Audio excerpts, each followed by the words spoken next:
Order. Questions to the Prime Minister. Charlie Elphicke. Number 1, Mr. Speaker. The Prime Minister. Thank you, Mr. Speaker. I am sure that the whole House will join me in condemning the appalling attack in Nairobi and in sending my thoughts and prayers to all those who have lost loved ones. Our High Commissioner has confirmed 1 British fatality, and we're providing consular assistance to British nationals affected by the attack. We stand in solidarity with the government and people of Kenya and will continue to offer our support to meet the challenge to security and stability that is posed by terrorism in the region. Mr. Speaker, this morning I had meetings with ministerial colleagues and others. In addition to my duties in this House, I shall have further such meetings later today. Charlie Elphicke. Thank you, Mr. Speaker. May I join with the Prime Minister in her strong condemnation of terror? You will know, Mr. Speaker, and the Prime Minister will know that I first sought election to this House because I believed in more jobs, lower taxes, a stronger economy, and more investment in the public services on which we all rely. And does she agree that since 2010, Conservative governments have delivered time and again for the British people? And the biggest threat to that is sat on the opposition front bench with a leader whose policies would mean less jobs, higher taxes, a weaker economy and less investment in our public services. My honourable friend is absolutely right. What have we seen under the Conservatives in government? We've seen 3.4 million more jobs. That's more people earning an income, earning a wage, able to provide for their families. We've seen more children in good and outstanding schools, more money into our National Health Service. What would put that in danger? A government led by the right honourable gentleman, more borrowing, more taxes, more spending, fewer jobs. Jeremy Corbyn. Thank you, Mr. Speaker. Thank you. May I start by correcting the record? Last night I suggested this was the largest government defeat since the 1920s. I would not wish to be accused of misleading the House, because I've since been informed that is in fact the largest ever defeat for a government in the history of our democracy.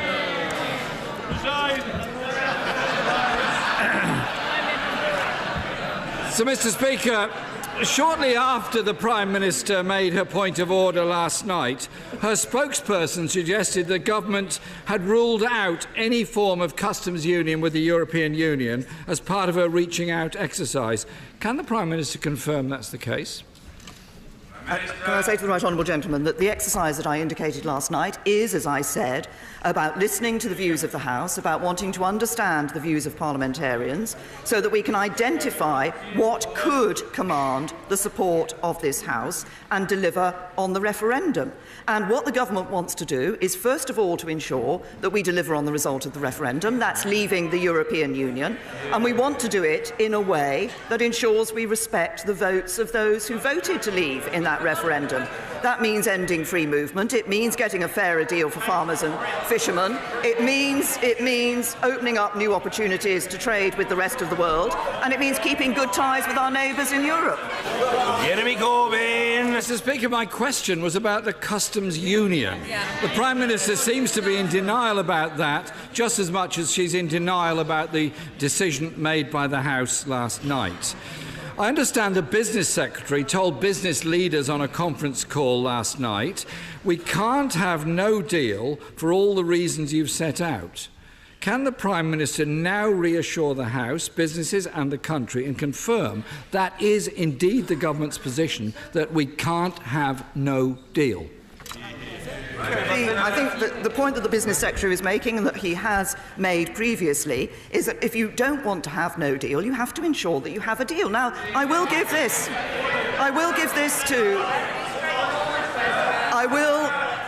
say this to the right honourable gentleman. There are actually 2 ways of avoiding no deal. The first is to agree a deal, and the second would be to revoke Article 50. Now, that would mean staying in the European Union, failing to respect the result of the referendum, and that is something that this government will not do. Jeremy Corbyn. Prime Minister hasn't answered on a customs union, hasn't answered on no deal, and continues to spend £4.2 billion of public money on a no deal scenario. Yeah. Can't she understand? Yesterday the House rejected her deal. She needs to come up with something different than that. But, Mr. Speaker, it's not just on Brexit that this government is failing. 4 million working people are living in poverty, 500,000 more children in poverty compared to 2010. The Rowntree Foundation confirms in-work poverty is rising faster than the overall employment rate. With poverty rising, can the Prime Minister tell us when we can expect it to fall for the time she remains in office? Can I tell the right honourable gentleman what is happening? We now see 1 million fewer people in absolute poverty. That is a record low. We see 300,000 fewer children in absolute poverty. That is a record low. We see a record low in the number of children living in workerless households, and income inequality lower than at any point under the last Labour government. That's Conservatives delivering for the people of this country. What would we see from the Labour Party? £1,000 billion more in borrowing and taxes, the equivalent of £35,000 for every household in this country. That's Labour failing to deliver for working people, because working people always pay the price of the Labour Party. In denial on a customs union, in denial on no deal, in denial on the amount of money being spent preparing for no deal, in denial on last night's result. And even the UN rapporteur on poverty says the government is... Well, Mr. Speaker, it's very telling indeed, that as soon as I mention the report of the UN rapporteur who said the government was in a state of denial about poverty in Britain, Tory MPs start jeering. Tell that to people queuing up at food banks. The government too, Mr. Speaker, has failed on children's education. Can the Prime Minister tell us what is her greatest failure? Is it that education funding has been cut by £7 billion, per pupil funding fallen by 8%, sixth form funding cut by a fifth, or that the adult skills budget has been slashed by 45%? Which is it, Prime Minister? Hundreds of free schools, a reformed curriculum, 1.9 million more children in good or outstanding schools, narrowing the attainment gap for disadvantaged children. This is a government that is delivering the education that our children need for their future. But I say to the right honourable gentleman, he talks about being in denial.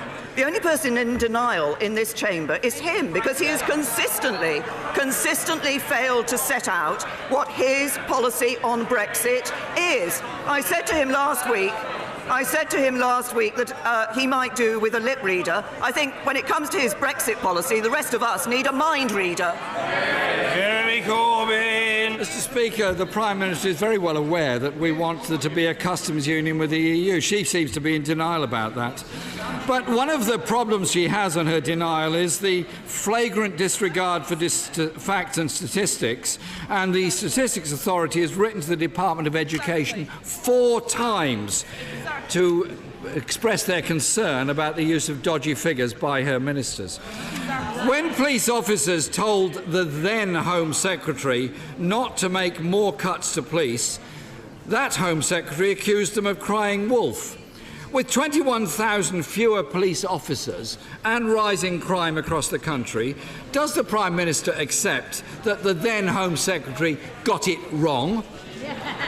I say to the right honourable gentleman, of course, as we look at what is happening, particularly at what is happening on knife crime and serious violence, we recognise the need to take action. That's why we've introduced the Offensive Weapons Bill, and it's why my right honourable friend, the Home Secretary, has introduced the Serious Violence Strategy. We are also making nearly £1 billion more available to police forces over the next year. But I also say to the right honourable gentleman, yet again in all of these questions about public services, he only ever talks about the money that's going in. What matters with the police is the powers that we give them as well. And what was it? What was it when we came to the issue of knife crime?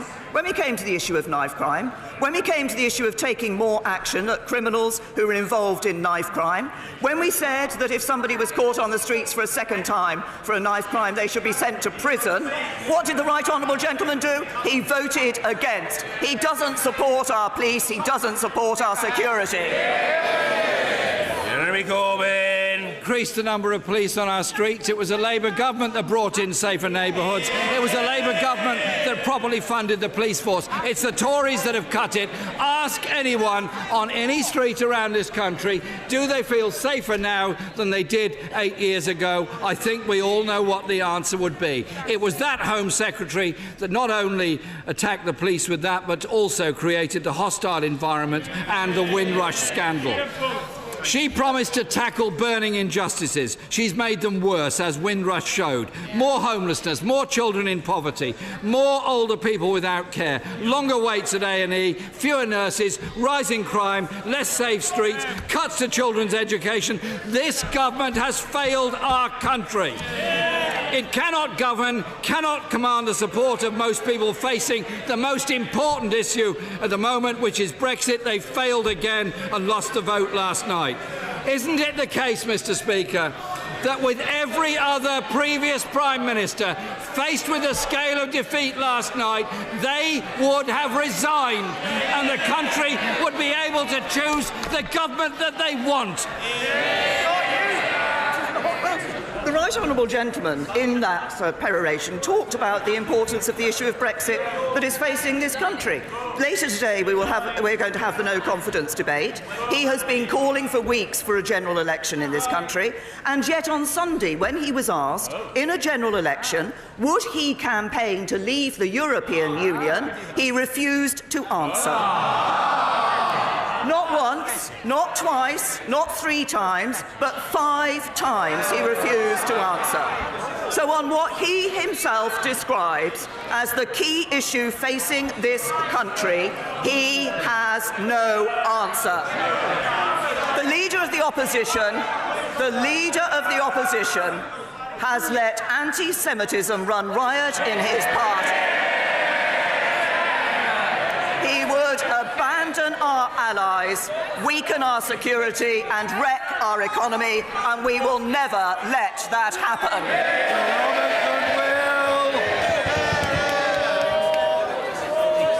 The Prime Minister will be aware of the Serious Minerals project in my constituency that is already employing around 1,000 people and is set to boost British exports by £2 billion. From her visits to China, where she met the company's customers, she will know how important this polyhalite fertiliser product can be around the world. The company is currently seeking a Treasury guarantee to complete its financing. Does the Prime Minister agree with me that this is precisely the sort of project the government should be supporting to show our commitment to the Northern Powerhouse and the industrial strategy? Well, can I say to my right honourable friend, I'd like to thank him for raising this issue, because I was particularly pleased to meet the CEO of Sirius during my trip to China and talk to them about the work that they're doing. And it is, as he says, exactly projects like this that drive investment and exports in the north that are what the Northern Powerhouse is all about. Now, in relation to the particular discussions my right honourable friend mentioned, I'm sure he'll understand these are commercially sensitive, so it would be inappropriate for me to comment on the specific discussions. But this, as I say, is exactly the sort of project that is what the Northern Powerhouse is all about, in driving investment, driving experts, good for the north. Ian Blackford. Thank you, Mr. Speaker. Can I associate myself with the remarks of the Prime Minister on the atrocity in Kenya and, of course, our solidarity with the people there.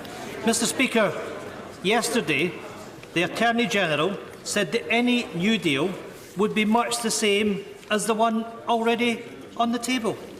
We know that the European Union won't renegotiate. If the Prime Minister survives today to bring forward her Plan B, will she concede that Plan B will basically be a redressing of Plan A?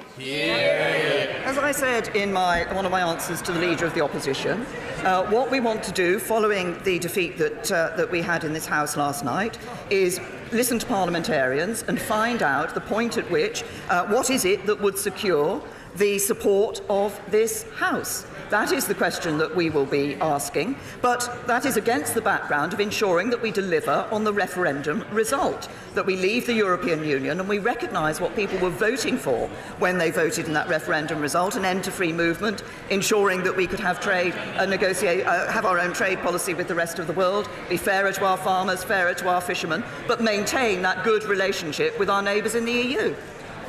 Ian Blackford. I'm afraid, Mr Speaker, that simply didn't address the question. The EU won't renegotiate. The Prime Minister has no answer. She has failed. What an omni-shambles from this government, suffering a historic and a humiliating defeat, the worst for any UK government. Westminster is in chaos. But in Scotland, we stand united. Mr Speaker, Scotland voted overwhelmingly to remain, and we will not allow our country to be dragged out of the European Union or brought down by this Tory government. The Prime Minister knew that this deal was dead since Chequers. She knew it was dead when she moved the meaningful vote, and she knows, as we all know, last night was the last straw. The Prime Minister must now seek the confidence of the people, not simply the confidence of this House. The only way forward is to extend Article 50 and ask the people of Scotland and of the United Kingdom whether they want the Prime Minister's deal or whether they want to remain in the European Union. Mr Speaker, the Prime Minister now must legislate for a people's vote. I'll say to the right honourable gentleman, as he knows, and as I have said before, this House legislated for a people's vote. It legislated for a people's vote that was held in 2016, and that vote determined that the United Kingdom should leave the European Union. He talks about our country. Our country is the whole of the United Kingdom. England, Scotland, Wales and Northern Ireland, and it is for the whole of the United Kingdom that we will be looking for a solution that secures the support of this House and ensures that this Parliament delivers on the vote of the people. Jeremy Lefroy. Thank you, Mr Speaker. On behalf of all the members of the All-Party Group on Kenya, which I chair, and on behalf of my honourable friend, the member for Mid-Derbyshire, the Prime Minister's trade envoy to Kenya, can we express our sincere condolences and sympathy to the President and people of Kenya and encourage them in their fight against this terrorism. My right honourable friend has rightly committed very, very substantial amounts of extra money to the NHS, her and her government, and the plan produced last week is very encouraging. But can she also look at the difference between the money given to the highest CCGs and the lowest CCGs per head? We're not wanting to see amounts come down, but we do want to see a fairer formula to allocate money for those CCGs receiving the lowest amount of funding. I thank my honourable friend for the remarks that he made from his position as chairman of the All-Party Parliamentary Group, as I understand it, on Kenya. I was pleased when I visited Kenya last August to meet with some of those who are working to fight terrorism, doing very important work to bring stability and security to people in that region, and very important that is too. First of all, I thank my honourable friend for highlighting the long-term plan that we've set out for the National Health Service. The resources allocated to CCGs reflect the needs of the population, and that includes levels of deprivation and the age profile of the population. And changes have been made to the allocations for 2019-20, increasing the fair share allocations for Staffordshire CCGs, which I'm sure my honourable friend is particularly interested in, and they will see a higher level of growth in their actual budgets over the next 5 years. And that difference will ensure that over time, funding across the Staffordshire and Stoke-on-Trent CCGs will become fairer. So that biggest cash boost in the NHS's history is enabling us to do that, and I hope that will be addressing the issue that my honourable friend has raised. Kyle. The Prime Minister's defeat yesterday was historic and titanic. Everything has changed, and she has to change too. Yesterday, thousands of people descended on Parliament Square to demand their say. Nobody was taken to the streets demanding a Norway or a Canada option. When she came to power, she promised that she would give people more power over their lives. If she is not going to give people power to have a say over this deal, then what is the point of that promise in the first place? I say to the honourable gentleman that he cannot ignore the fact that in the 2016 referendum, the people of this country voted to leave the European Union. And I believe that it is a duty, not just of government, but of Parliament, to ensure that we deliver on that. We will be speaking to parliamentarians in my own party, the DUP, across the House, about finding a way that secures the support of the House for the way forward. But I say to the honourable gentleman once again, a vote was taken in 2016, and I believe it is incumbent on this Parliament to deliver on that vote. Trudy Harrison. Thank you, Mr. Speaker. My right honourable friend will remember from her visits to Copeland just how capable our nuclear community is and how proud we are of that heritage. Would she consider meeting with me and a small delegation of Cumbrian nuclear workers to understand how important Moorside is to Copeland, and to also bear in mind the solutions that the Centre of Nuclear Excellence can bring to that challenge? Yes. Well, can I thank my honourable friend? When I have visited Copeland, it's been very clear to me not only the expertise and skills that in the nuclear industry that are there with the population, but also the importance of the nuclear industry. As regards the Moorside site, it will revert to the Nuclear Decommissioning Authority, and we are considering options for its future. The site does remain eligible for new build, and we are committed to seeing new nuclear as part of our future energy mix. But can I say to my honourable friend that I think it might be helpful if the relevant minister from the business department were to meet with her and that group to be able to explore this issue further. Seema Malhotra. Mr. Speaker, last night in this House, after the biggest government defeat in history, the Prime Minister said the government will approach meetings with parliamentarians in a constructive spirit.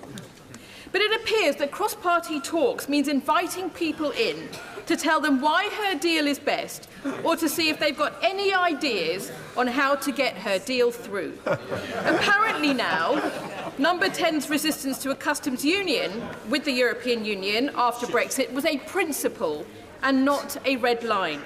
So which is it? And if she is genuinely seeking to work with Parliament and hear the will of this House, is she prepared to change any of her red lines and work to bring Parliament and the country together on how we move forward?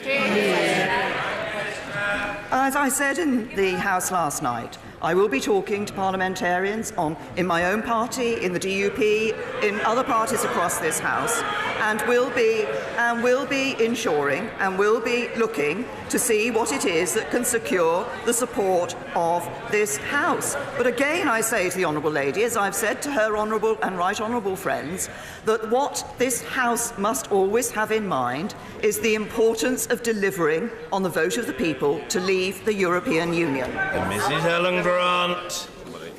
Does the Prime Minister agree with me that if we fail to deliver on Brexit, the public perception of politicians in this country will be at an all-time low?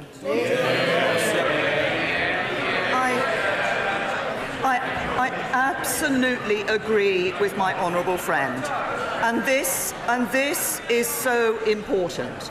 I believe that if we fail to deliver on what the British people instructed us to do in the vote of the referendum, that the views of the British people, of this House, of Parliament and of politicians will be at an all-time low, because they will have lost faith in politicians across the whole of this Parliament. We need to deliver Brexit for the British people. Dr. Roberta Blackman-Woods. Mr. Speaker, the Prime Minister may have created a Brexit crisis, but other crises are unfolding too. Chronic health conditions and obesity in the North East are the highest of any English region, and people in Durham over 65 can only expect 8 years of health healthy living compared to 14 in Windsor and Maidenhead. So why on earth is the Prime Minister planning to cut Durham's public health budget by a massive 40% that will not only worsen health outcomes of my constituents, it will ultimately cost the NHS more and further widen health inequalities? Well, I say to the Honourable Lady, of course, in terms of public health funding, that will be looked at in the spending review. But if she assumes that the only action that is taken in relation to obesity and other conditions in terms of prevention is through public health, that is not the case. If she looks at the NHS long-term plan that has been announced and looks funded, of course, by the biggest cash boost in the NHS's history given by this government, what she will see is an emphasis on prevention and an emphasis on ensuring that people are able to lead healthier, independent lives for longer. Mr. Kenneth Clark. Mr. Speaker, I sat through many hours on every day but one of the recent debate, and I did listen very carefully to the extraordinary range of views that was expressed on all sides throughout it. And it did seem to me that the only clear majorities in this House on a cross-party basis are firstly against leaving with no deal, again in favour of extending Article 50 to give us time to sort out what it is we now propose to do, and in favour of a customs union, some form of customs union, and some sufficient regulatory alignment to keep all our borders between the United Kingdom and the European Union open after we leave. Will the Prime Minister not, just as I have had to accept that the majority in this House is committed to the UK leaving the European Union, that she must accept that she must now modify her red lines, which she created for herself at Lancaster House, and find a cross-party majority which will be along the lines that I have indicated? My right honourable friend started off by saying there was a considerable number of views across this House. It is precisely because of that that we will be undertaking the discussions with members, with parliamentarians, that I indicated would happen last night. He talks about the possible extension of Article 50. Of course, Article 50 cannot be extended by the UK. It has to be extended in consultation, in agreement with the European Union. The government's policy is that we're leaving the European Union on the 29th of March. But the EU would only extend Article 50 if actually it was clear there was a plan that was moving towards an agreed deal. That is the crucial element of ensuring we deliver on Brexit, is being able to get the agreement of this House to the deal that will deliver on the referendum result, leave the European Union, and recognise what lay behind that vote when people voted to leave. Graham Morris. Thank you, Mr. Speaker. In my constituency, in the villages of Easington Colliery, Horden and Blackhall, there are colliery roads standing derelict, characterised by low demand, high void rates. Many are not fit for human habitation. They're neglected by absentee landlords, a magnet for antisocial behaviour and crime. So will the Prime Minister commit to provide the funding required for the housing master plan developed by Durham County Council to fix these issues? And if she can't do that, will she please get out of the way and call a general election? Let us have a Labour government that will address this. Can I say to the honourable gentleman, I haven't seen the housing master plan that he has referred to, but of course it is this government that has put more money into affordable homes, that has put more money into ensuring that we're seeing more homes being built, and that has lifted the cap on local councils, so that local councils are also able to build more homes, and the homes that people want. Tracy Crouch. Mr. Speaker, next month I and my three neighbouring colleagues from Maidstone, Tunbridge Morning and Faversham Mid-Kent will host our second apprenticeship fair, connecting nearly 40 leading organisations with more than 700 pupils from 22 schools. Does the Prime Minister agree with me that apprenticeships offer a viable alternative to full-time higher education while creating a skilled workforce that benefits business and its future employees? Can I first of all commend my honourable friend for the work that she's doing in her constituency through the jobs fairs, and can I absolutely agree with her. I think it is very important that young people are able to see that there are different routes for them for their futures, different routes into the workplace, and apprenticeships is an important route for some young people. All the apprentices I meet say the best thing they have done is taken up an apprenticeship, and that was right for them. We want every young person to be able to take the route through, be it higher education, further education and apprenticeship, the route that is right for them. Yasmin Qureshi. Thank you, Mr. Speaker. In the 60s and 70s, 1.2 million Primidose pills were prescribed to women, including 3 of my constituents. Each dosage was equivalent to 40 oral contraceptives. Thousands of babies were born with deformities. A recent MHRA review is widely criticised for being a whitewash. Now, Professor Carl Hannigan at Oxford University has published a review of the scientific data that clearly shows that Primidose did cause deformities. Will the Prime Minister ensure that any response to this review does not involve the MHRA, as we have no faith in them? Can I say, obviously, to the Honourable Lady, this is an important issue. It's been raised by a number of members from across the House, and our priority always is on safety of patients, and ministers are aware of the new study that has come out. We have a commitment to review any new evidence in this area, and we do that, but we do it with consulting independent scientific experts. And Baroness Cumberledge is leading the Independent Medicines and Medical Devices Safety Review. That's expected to examine what happened in the case of Primidose and will determine what further action is needed. But can I reassure the Honourable Lady that we will listen very carefully to any recommendations that come out of the review, and of course that study will be looked at very carefully to see what has come out of that study. Dr. Philip Lee. Thank you, Mr. Speaker. Does my right honourable friend, particularly since last night, recognise that in these complex circumstances, that her role as Prime Minister now is to create the political environment in which solutions to the Brexit conundrum can be found, and not to continue with a plan expecting a different outcome? And does she also accept, then, that if she cannot get what she wants, that she will need to change her mind in order to secure public confidence? Can I say to my honourable friend that, as I've pointed out today and as I said last night, it is precisely because we recognise that we need to understand rather better where it is what it is that can command the support of this House and can secure the point of this House, that we will be looking and we will be talking to parliamentarians across the House. That includes parliamentarians, includes my colleagues, honourable and right honourable friends, includes the Democratic Unionist Party and parliamentarians across other houses, because, as my right honourable and learned friend, the member for Rushcliffe, said, there is quite a variety of views across this House about what is right. Stuart Malcolm MacDonald. Mr. Speaker, sir, the deal that was defeated last night is a product of her own red lines. So which of those red lines is she willing to give up in order to get the compromise she seeks? We will be, as I said last night, we will be approaching these talks, these discussions, in a constructive spirit. But underlying what we will be doing is the need to ensure that we deliver on the referendum result and we deliver Brexit. Raymond Chishti. Thank you, Mr. Speaker. I very much welcome the recent statement by the Foreign Office.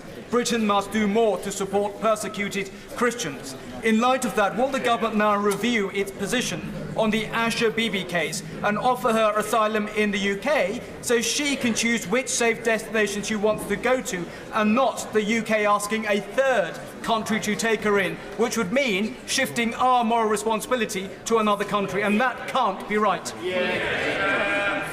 Can I hope, reassure my honourable friend by saying that, as I've said previously, our primary concern is for the safety and well-being of Asia Bibi and her family. And obviously the UK's High Commissioner in Islamabad is keeping me and the government up to date with developments. We have been in contact with international partners about our shared desire to see a swift and positive resolution in this case. And a number of countries are in discussions about a possible alternative destination for Asia Bibi once the legal process is complete. I'm not going to comment on the details of that because this is, we do not want to compromise Asia Bibi's long-term safety. And on the timing, I think the Foreign Minister from Pakistan has confirmed she'll remain under the protection of the Pakistan government until the legal process has concluded. And the Prime Minister of Pakistan has supported the Supreme Court and promised to uphold the rule of law. What matters is ensuring that we are providing for the safety and well-being of Asia Bibi and her family. Ronnie Campbell. Thank you, Mr. Speaker. The Joseph Rowntree Foundation has said in a recent survey that 4 million workers are living in poverty. Isn't that a damning report of 9 years of this Tory government? And will she stop being so hard and fast and call a general election? I say to the honourable gentleman, I referred earlier to the figures of people in absolute poverty, which are at a record low under this government. But he talks about people who are in work. Well, this government has taken a number of steps to help those people who are in work. We have been cut taxes for 32 million people. We've increased the national living wage. We've helped people by freezing fuel duty. And what happened in a number of the measures that we have taken to give financial help to people who are just about managing, to people, the sort of people he's talking about. Unfortunately, in so many cases, the Labour Party opposed those measures. Martin Vickers. Mr. Speaker, in an article I posted on my website in November, I concluded by saying hopefully we will eventually come to a position that both sides who support the agreement and those like me who oppose it can coalesce. I believe this could happen over coming weeks, though there may be more drama before we reach that point. Mr. Speaker, I think we've all had our fair share of drama, but would my right honourable friend agree with me that it's not both sides, meaning Remain and Leave, who must coalesce around an agreement, it is the European Union? And can I urge her to continue negotiations with Europe in the hope of them showing some flexibility? Well, Can I thank my honourable friend for pointing out what is a very obvious point, but actually has not been raised by those who've been talking about the sort of discussions we will have across this Parliament, which is I want to see what will secure the support of the House, but of course we do have to ensure that that can secure the support of the European Union, because this is a treaty and agreement between two parties. And as I said last night, once we have those ideas from the House, I will of course take those to the European Union. David Crosby. In March 2010, Greater Manchester Police had 8,148 police officers and the Chief Constable wanted 10,000. By June 2018, we had 6,199 and the numbers are still going down. Incidents of crime are rising right across Bolton. And is it any wonder, and more importantly, Mr. Speaker, is it acceptable that the police are failing to attend violent attacks and systematic drug-dealing locations? I say to the honourable gentleman, as I indicated earlier, we have, as a government, made more money available to police forces. Next year, nearly £1 billion extra will be available to police forces. But it isn't just, of course, about the money that's available to police forces. It is about the power that the police have, and that is why we have been introducing the Offensive Weapons Bill. It's why we continually take action to make sure that the police have the power they need to keep us safe. Nicky Morgan. Thank you very much indeed, Mr. Speaker. Further to her point of order last night and the questions asked so far at this question time, does my right honourable friend agree that we all need to maintain maximum flexibility if we are to build a consensus around Brexit in this House? Yes, as I said last night, we will approach the discussions we will have with honourable members and right honourable members across this House in a constructive spirit. And as I said earlier, what we do need to retain, though, as we're looking at those discussions to find what will secure the support of the House, is to remember that what we are doing is finding a way to deliver Brexit and deliver on the vote of the British people. Carol Monaghan. Thank you, Mr. Speaker. And I don't like to worry the Prime Minister, but it is notable that I had a question at David Cameron's final PMQs.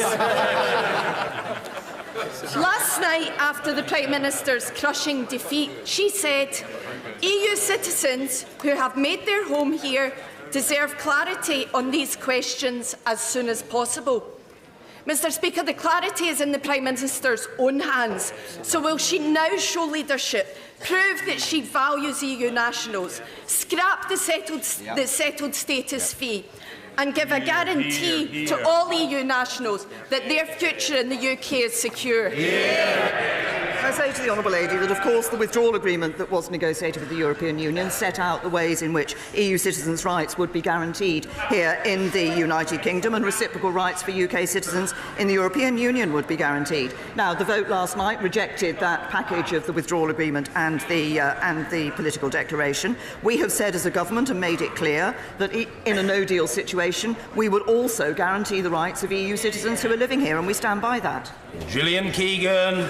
Thank you, Mr. Speaker. No country has ever left the EU using Article 50, so I do not underestimate the challenge. But back in the real world, businesses up and down the country, with the possible exception of Wetherspoons, are extremely disappointed with last night's vote, and short-term investment decisions are still on hold or going against the UK. Would the Prime Minister agree that protecting just-in-time supply chains, on which my constituents' jobs depend, must be at the heart of any solution? Can I say to my honourable friend that she has raised a very important point, because, of course, what the deal we put to Parliament last night, one of the things it did do was to protect those just-in-time supply chain models, and our position on their importance has not changed. Today, as we look ahead to today's vote, backing the government today will enable us to find a way forward on Brexit and on the issues, as she says, that matter at home, and ensure that this country has the government it needs to take it forward, to deliver on the referendum, and, as she says, ensure that we are protecting the jobs not just of her constituents, but jobs around the whole of this country. D. Lucas. Here, here. Rulver Nuclear Power Station is a £20 billion UK-Japan trade deal of vital importance to North Wales, to North West England, and to UK energy policy as a whole. Did the Prime Minister discuss its difficulties with the Prime Minister of Japan last week? And if not, why not? Here, here. We have been working with Hitachi, we have been working with the government of Japan, and yes, I did raise the issue of the Wilfer site with the Prime Minister of Japan last week. Of course, the company involved will be making a commercial decision in relation to this matter. The government has been in discussion with them for some time, has been providing support. We do want to see new nuclear as part of our energy mix in the future. We also have to make sure that the cost of any energy that is provided by nuclear is at a reasonable level for the consumer. Kirsten Hare. Thank you, Mr. Speaker. I recently welcomed the news from the Secretary of State for Defence and his ministerial team that, in fact, 4-5 Commando would remain at RM Condor in my constituency. And Zulu Company, part of the 4-5 Commando group, recently took part in specialist chemical training, which will ensure they are ready to respond first to any chemical or biological attacks, such as the one that we had in Salisbury earlier last year. Can the Prime Minister join with me in congratulating the Royal Marines at 4-5 Commando, all the men and women that work at the base, for the tireless work that they do to keep our country safe? Well, can I say to my honourable friend, I'd like to thank her for raising this issue. I know she has raised this in her Westminster Hall debate because it's of importance to her, but it's also of importance to many other members around this House. And I would like to pay tribute to all the Royal Marines, past and present, who served in RM Condor. And I'm pleased to say that we do plan for 4-5 Commando to remain based at RM Condor Barracks in Angus. We'll ensure they continue to have the required facilities for them to live, work and train in Angus. And I'm delighted in joining my honourable friend in congratulating Zulu Company for their hard work in keeping us safe. Cable. Can I first of all welcome the Prime Minister's offer of cross-party talks, and she will remember, as we're former colleagues, that my party has a record of working with others in the national interest. But can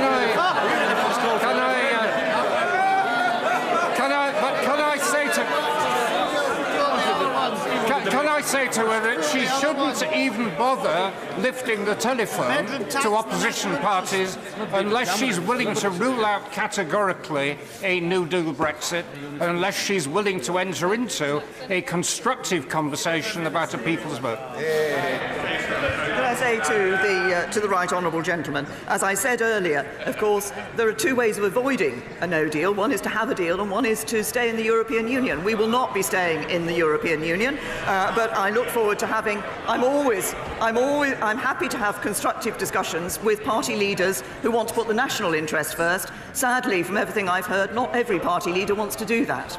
Dr. Sarah Wallister. Thank you, Mr. Speaker. Driving off a cliff never ends well, particularly if it results in a crash and burn Brexit with no deal in just 72 days' time. But there's another way that we can avoid this, and that is to be realistic in extending Article 50 to allow us to put a realistic negotiated Brexit direct to the British people, to ask if it has their consent, and also to include an option to remain with the excellent deal we already have. I say to my honourable friend, she will not be surprised to hear, because I've said it in Prime Minister's questions today. I believe we should deliver on the vote of the referendum in 2016, that we should be delivering Brexit. As I've indicated earlier to her, she and others have talked about extending Article 50. The European Union would only extend Article 50 in the circumstances in which it was going to be possible to come to an agreement on a deal. The talks that we will be having, the discussions I'll be having with parliamentarians across this House will be aimed at ensuring that we can find a way to secure a deal that will get the support of this House.